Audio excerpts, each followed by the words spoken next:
Ubisoft announces studio closure as it lays off 185 staff. Leamington is closed as targeted restructurings hit other teams. Ubisoft is set to close its UK studio based in Leamington as it sheds 185 jobs across the business. Small number of Leamington staff will be retained under remote contracts. Additionally, Ubisoft offices in Dusseldorf, formerly Blue Byte, Stockholm, and Newcastle-based Ubisoft Reflections will be downsized.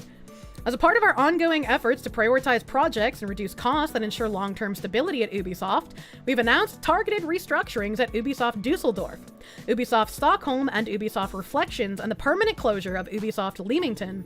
A Ubisoft spokesperson said in a statement to Eurogamer, I'm going to say Ubisoft so much that it doesn't even sound like a real word anymore.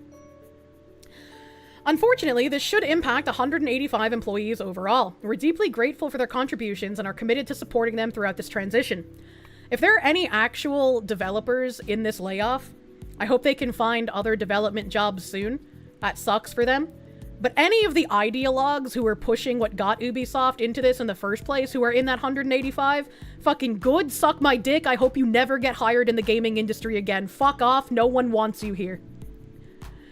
Close this little video, I don't know what this is.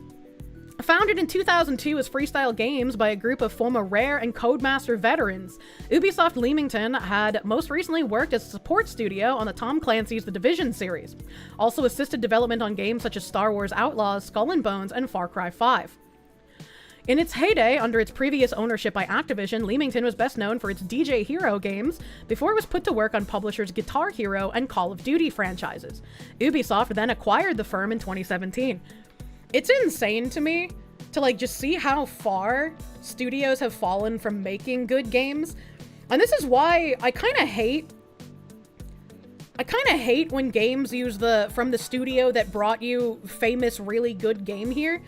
Because it's like, yeah, the studio name is the same, but how many of the actual development staff is the same as the ones that worked on those good games?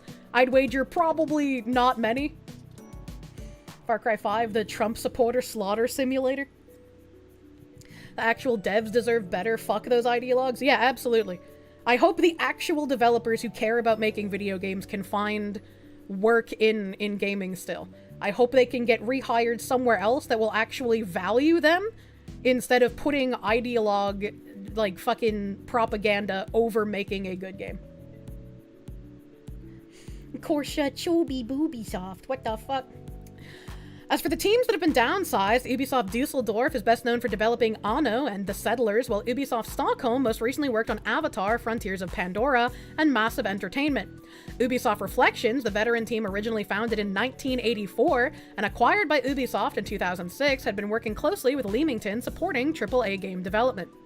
Ubisoft's latest layoffs come as the company continues to try and cut costs after a string of disappointing game launches, including the failure of the big-budget bet Star Wars Outlaws, the shutdown of live service shooter XDefiant, I don't even remember hearing about that one, and repeated delays to Assassin's Creed Shadows amidst wider concern for the firm's future. Ubisoft had repeatedly reduced its headcount since 2022 when it employed 20,279 people. By the end of September 24, Ubisoft employed 18,666.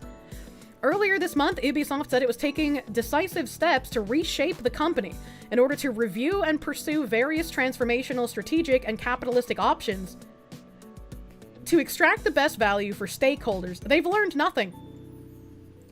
The fact that they're still talking about extracting the best value for stakeholders instead of shareholders shows that they do not understand why this is happening and they have not learned their lesson. Reports previously suggested Ubisoft was keen to take the company private via investment from Chinese giant Tencent, although company boss Yves Guillemot, wanting to retain overall control, has allegedly proven a sticking point. All eyes now turn to the upcoming launch of Assassin's Creed Shadows on the 20th of March, whose success has never seemed more vital. I got bad fucking news for them if they are banking on the success of Assassin's Creed Shadows.